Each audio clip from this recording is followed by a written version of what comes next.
Hello guys, আমি কৌশিকী। এটা আমার first blog, first mini blog. এই প্রথম আমি এসব ক্যাত ঠ্যাত মারছি আর কি। দিনটা ছিল সানডে আর প্ল্যান ছিল সন্ধ্যায় গিলতে যাওয়ার, আর তার সাথে রেজলিউশন ছিল ব্লগ বানাবো। সে ওয়াইজ আমি বসে পড়েছি সাজতে গুজতে। দেখতেই পাচ্ছ লিপস্টিক, কাজল, এই সমস্ত লেপালেপির একটা দারুণ অ্যাক্টিং চলছে আর কি। তো এখন চলছে আমার খুব ধীরে সুস্থে কাজল লাগানোর প্রচেষ্টা।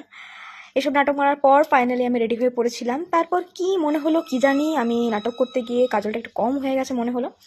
আমি আবার কাজল লাগানোর প্রচেষ্টায় মগ্ন হলাম। কাজল আইলাইনার লাগানোর সময় মুখটা ওরকম ব্যাঙের মতো কেন হয় আমার জানা নেই। কোনো জায়গায় যাওয়ার হলে আমি 1 ঘন্টা আগের থেকে রেডি হয়ে বসে থাকি, অ্যাজ ইউজুয়াল সেদিনও তাই সিচুয়েশন হয়েছিল। আমি রেডি হয়ে বসেছিলাম আর ঘামছিলাম। হুম। যাই হোক, 1 যুগ অপেক্ষার পর ফাইনালি আমি বেরিয়ে পড়েছিলাম গিলতে যাওয়ার উদ্দেশ্যে। সানডে ছিল, তাই সেদিন পোড়ামাটির হাট হচ্ছিল আর রাস্তাঘাট একদম গমগম করছিল। তার মাঝে আমি আমার মোবাইল ক্যামেরা অন করে গরিবের ইউটিউবার হওয়ার চেষ্টা চালাচ্ছি। না, দেখতেই পাচ্ছি। সোজা গিয়ে ডান দিকে।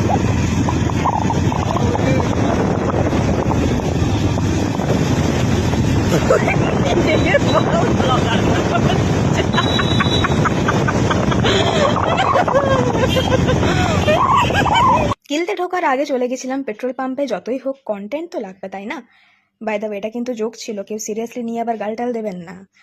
যাই হোক, তেল ঠেল ভরার পর এবার ওখান থেকে বেরিয়ে পড়লাম। যাবো আমরা হলিডে রিসর্ট। যেতে যেতে একজন যেচে ধাক্কা খেতে চলে আসছিল, বলছিল দে আমাকে ধাক্কা দে। সেই নিয়ে একটু খ্যাচার ম্যাচার হয়ে গেছিল আমার র্যাপিডো প্রিমিয়ামের সাথে। সেটা হচ্ছে না, ওদিকে বাজে গাড়ি চালাচ্ছিস, তুই পাগল হয়ে গেছিস। এখন যাচ্ছি, ও তো ইন্ডিকেটার দিল। খ্যাচার ম্যাচার হয়ে গেছিল, র্যাপিডো প্রিমিয়াম আমাকেই দিতে পারলাম।